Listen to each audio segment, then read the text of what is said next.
কুহেলির প্রচার মঞ্চে সিরিজের রহস্য নয়, চর্চার কেন্দ্র হয়ে উঠল সুস্মিতার বিয়ে।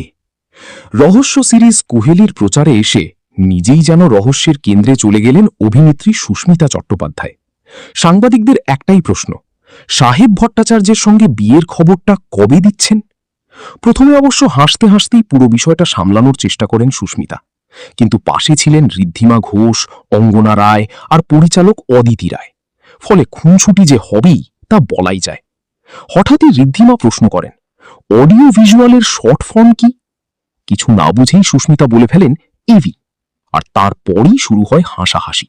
কারণ সহশিল্পীদের মতে নায়িকা নাকি নিজেই কৌশলে সাহেবের নাম বলে ফেলেছেন। অদিতি রায়ও মজা করে বলেন, আমিও কিন্তু এমন খবরই শুনছি। এই পুরো ঘটনায় সবচেয়ে বেশি অপ্রস্তুত হয়ে পড়েন সুস্মিতা নিজেই। বারবার মুখ লুকোনোর চেষ্টা করলেও কেউ তাকে রেহাই দেননি।